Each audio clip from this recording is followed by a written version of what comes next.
I think this.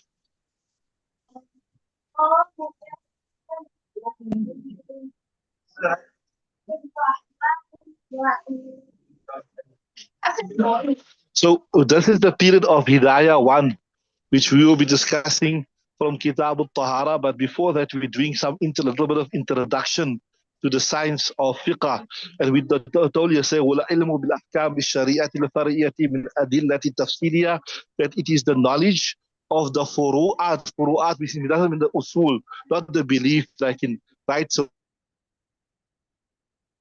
the do's and the don'ts. And then min adillati at-tafsiriyah, from its detailed proofs, right? So what you're supposed to do, what you're not supposed to do, etc. So interesting, when you discuss any subject, like we're doing fiqh, we're doing hadith, we say, what is the mawdu'? What is the subject matter? What is the subject matter that we will be looking at? What this whole science around. If you look at the life of a believer, any action he does, either it is compulsory for him to do it, it is necessary for him to do it, or it is permissible for him to do it, or it is disliked for him to do it, or it is haram for him to do it. So like that, this science, which shows you, it can categorize every action in your life.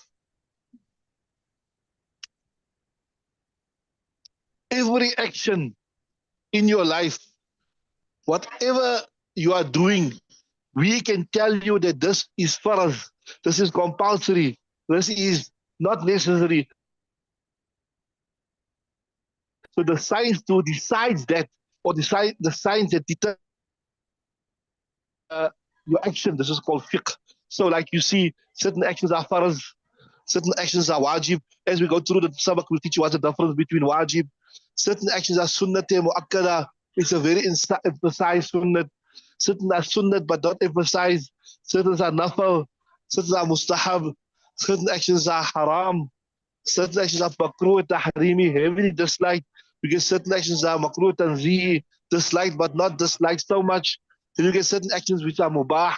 So every act what you do in your life, whether you're sitting, you're standing, you're eating, you're buying, you're selling, you're praying, you're getting married, you're doing business, we, through the science of fiqh, we can categorize your actions. Is it haram? Is it permissible? Is it mubah, etc.? We can put a label on every action. You are eating even, this eating of yours, is it permissible? If it is halal food and you got a good intention, then we say it is mustahab. If it's haram food, we say it is haram. So like that, we can, through the science of fiqh, we can categorize every action of yours, and we can understand every action in its proper context, right? So that is, in simple words, the science of fiqh, right? Now, the next thing what I want you to do is mukallaf. The word mukallaf. Kallafa yukallifu, mukallif means somebody who makes something mandatory upon another person. And mukallaf means that person who something has been made mandatory upon him. Mukallaf means something that has been made mandatory. So we are mukallaf, or we mukallafin. Things has been made mandatory upon us. That is why when a child has not reached maturity or not already, according to the Islamic definition of maturity, you say, wa ghayr mukallaf, that this person is not bound by the Sharia. This person is not bound by the Sharia. So we say the person is ghayr mukallaf, understood? So this, with regards to putting a law, with regards to what you are doing, is it permissible? Is it halal? Is it haram? Right? This referred to only the mukallafin, those people who Shariat is considered that they are legally answerable in Shariat. Because there are certain people that are not legally, responsible, yeah. Like, for example, a mad person, a person that is still very young, a person that is not baligh as yet. Such people are ghayr mukallaf. Such people are ghayr mukallaf. So what we're saying is, the science of fiqh, it relates to those people are mukallaf. Are you with me? It does relate to the people who are ghayr mukallaf. And I'll take it one step further also. The science of fiqh also, it's only directed towards the Muslims. The higher Muslims, they're not bound by the laws of taharat, by the laws of salah, etc., etc. So the reason why I'm explaining this here is I want to try to show you, I want to try to show you that the science of fiqh, it relates to the mukallafin, those people who are legally responsible in Shariat. Because I told you, if a person is nabaligh, what we say nabaligh, what means he's still very, very young, then that salah is not compulsory. Yes, you make that person read salah to make them habitual of salah. You make that person, make ghusl to make them habitual of ghusl, etc., etc. But they are not mukallaf. That's why in the Hanafi madhab also, a nabaligh doesn't have to pay zakat because they are not mukallaf. They're not the persons who the laws of Sharia are directed towards them. Are you with me? A mad person, right? Are you with me? So that is the mawdu'. That is the subject matter we will discuss in fiqh. The thing we will discuss in fiqh is what? The laws for every moment that are directed to a mukallaf person. The laws that are directed to a mukallaf person. So what is the purpose of studying fiqh? Why do we want to know these laws? Why do we want to know what is compulsory upon us? Why do we know what we have to leave out? Why do we know what we're supposed to do? Why do we know what we're not supposed to do? Otherwise we could just be like animals, eat when we want to, sleep when we want to, copulate to whoever we want to, procreate whenever we want to, defecate wherever we want to, mess wherever we want to, just take the next person's property, etc. We could have done that, but here we want to learn all the laws that binds us. What we're supposed to eat, what we're not supposed to eat, when we're supposed to sleep, when we're not supposed to sleep, when we're supposed to be eating, when we're supposed to be drinking, with who are we allowed to procreate, with who are we allowed to marry, with who are we allowed to travel, how we must spend our money, etc., etc. What is the purpose of all this? Why is this action compulsory? Why is this action not compulsory, etc., etc., etc.? The reason why we want this is because of Sa'adatul Darain, good fortune in both worlds, in this world and in the hereafter. Why Allah says, Man amila salihan min zakarin aw unsa wa huwa mu'minun falanunahiyannahu hayatan tayyibah. That person who do good deeds in this dunya from amongst the males and females, فَلَنُنَحِيَنَّهُ حَيَاةً طَيِّبَةً. We will give him a beautiful life in this dunya and the akhirat. So what does it show you? Doing good deeds, determining what is required from us by Allah subhanahu wa ta'ala, and then practicing upon that. It will give us a beautiful life in the dunya and in the akhirat, right? And this is called Sa'adatul Darain. What? Sa'al, good fortune in both realms.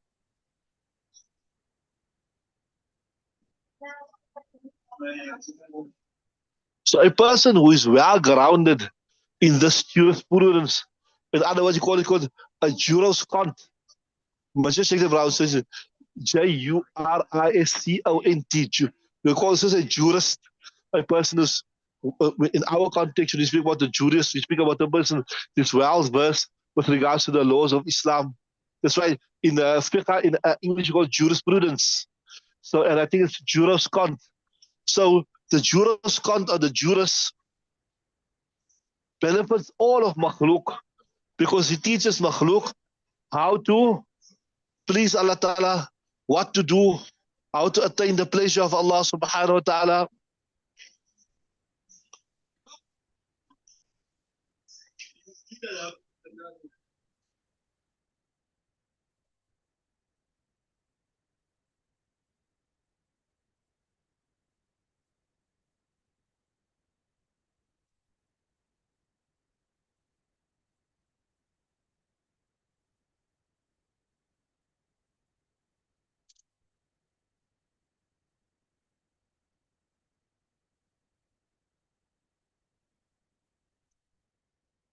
What? You will be a through, you will be able to intercede on his behalf. and he will also be granted the sight of Allah Ta'ala.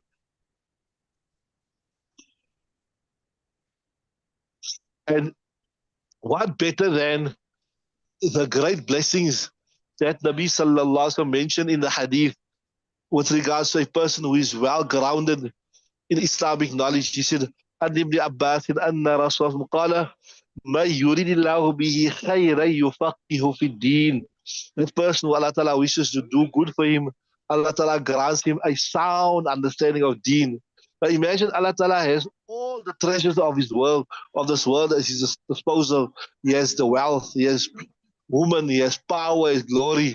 But of all of that, what he chose to the person who he wants to bless, he chose to give him deen. So what does that show you? That in Allah Ta'ala, the best thing is deen. In the deen, in the Allah, in Islam. So, but yuridillahu bihi khayran yufaqihu fi deen.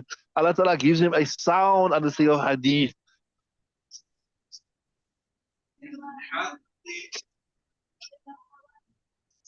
There's another hadith which also says, Ibn Abbas قال قال رسول الله صلى الله عليه وسلم فقيه أشد على الشيطان من ألف عابد. One jurist, one jurascont is more severe on shaitan than 1,000 worshippers. Because as a worshipper, he's only doing things to benefit himself, and he can easily be misled by shaitan. But a person who's well grounded in deen, a person who's well grounded in deen, right? He knows the tricks of shaitan. He knows the tricks of shaitan. Just like a simple story to illustrate this, mentioned with regards to Sheikh Abdul Qadir Jilani. He was an extremely pious person and great status in the sight of Allah Ta'ala. So one day shaitan wanted to deceive him. So shaitan came to him and said, you know, Abdul Qadir, I've been sent by Allah Subhanahu wa Ta'ala. You are such a great worshipper. You are such a great abid of Allah Subhanahu wa Ta'ala that you've worshipped Allah Ta'ala so long, so many years. You don't have to worship Allah Ta'ala anymore. Now you have made maaf. You have been relieved of your obligation of praying. He was the alim. He said, look here, Nabi Sallallahu was greater than me, far greater than me. And he reached a stage that I never reached. And he was not excused from salah, even when he was in his fatal illness. He took support from Fadl ibn Abbas and Ali, and he dragged himself into Masjid al-Nabawi Sallallahu Alaihi Wasallam, and he came to read namaz. So the greatest of makhluk of Allah Ta'ala, he was not excused. How can I be excused? Now why could he give this answer? Because he had knowledge. He knew that there's no maaf for salah. He said, you can only be shaitan accursed. You have come to deceive me. You have come to deceive me. A'udhu billahi minash. Get away from here. So then shaitan said to him, oh Abdul Qadir, today your knowledge has saved you. Today, says, A'udhu billahi minash. Don't you still want to deceive me more. My knowledge has not saved me. But Allah has saved me. But Allah through His mercy has saved me. So that's what we're telling you, that when you have the correct knowledge, you are not susceptible to the ploys of shaitan. But when you don't have the knowledge, then shaitan will tell you, do like this, do like that. And another simple story also, just to understand this. Once he was a very, very pious person. He was very regular with his worship. So one day he was going somewhere and he saw a very beautiful flower. And he started to smell this flower. He got engrossed in the smelling of this flower. He was slightly delayed for his prayer. So he said, oh, this nose here, this nose is the cause of my delay. I need to punish this nose. I need to punish this nose. So he took some najasat and he put in his nose. He said, now this nose must be punished. And for several days he prayed like this with najasat in his nose. He was an abid, but he was not an alim. He didn't know what? That if you got najasat on your body, you can't pray. So he had the desire for worship. He had the desire to worship Allah Subhanahu wa Ta'ala, but he didn't have the necessary knowledge. So without that knowledge, no matter how much desire you got, you are damned. You are damned. So this was a lot so can be said with regards to fiqh and all that type of thing. This is a very, very brief introduction I gave you. We don't want to spend too much time in this. We just want to dive into the actual subject matter. The next thing we want to discuss with you here now is this. What is Hanafi fiqh all about? One of the unique features of the Hanafi fiqh is it is not the fiqh of one person. It is not only the fiqh of Imam Abu Hanifa. That is another unique feature about the Hanafi fiqh. It is not only Imam Abu Hanifa had a whole circle of experts, and together they would discuss. So that's why, inshallah, you will study this year. Inshallah, you'll study. You'll study, inshallah. Right? You'll see as we go through the kitab, inshallah. This is the opinion of Imam Abu Hanifa. This is the opinion of Imam Abu Yusuf. This is the opinion of Imam Muhammad. Sometimes there's the opinion of Imam Zufar bin Zuhair. This is the opinion of Hassan bin Ziyad. And if you go to the Mutawwalat, the HIDAAYAH is still a small kitab. Mutawwalat means the bigger kitabs like Al-Asl. There you'll find. So Hanafi madhab, that's what makes such a unique thing. It is not the contribution of one person. It is the contribution of several people. Main ones being Imam Hanifa, Imam Abu Yusuf, Imam Muhammad.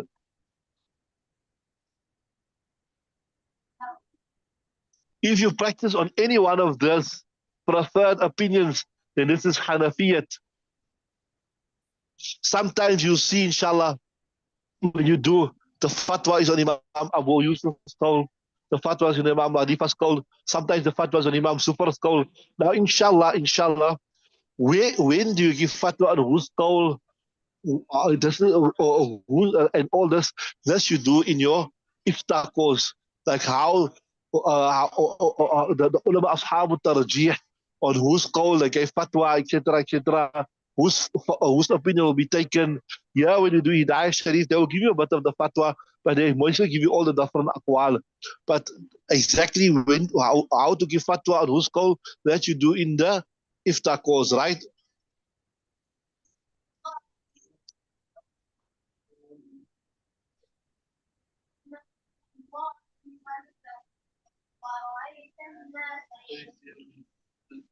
So in something interesting now here, if you look at Imam Abu Hanifa, from all the Imam of the Hanafi madhab, he was the most cautious, especially in the ibadat. You always, like you can say, how we say in English, you err on the side of caution. When there was like two options, he took the most cautious road. He was the most muttaqi.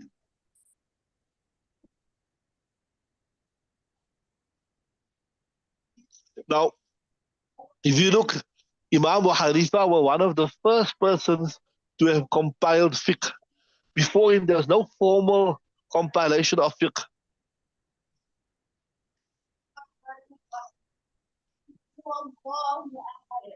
He's the first person who compiled the fiqh. The fiqh is the actual laws, and usul is like what you do. You know, you're doing usul shashi at night time. Was your Mulana Yusuf Biqu. That is usul fiqh. So from all the ulama, the first persons to have compiled usul fiqh also was Imam Abu Hanifa rahmatullah.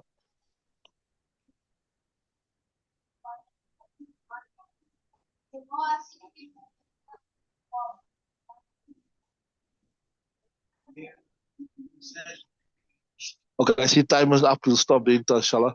We'll continue from where we stop now, tomorrow, inshallah. بس سبحان الله وبحمده سبحانك اللهم وبحمدك. A bit more, yeah, before we start the actual kitab introduction. You can stop the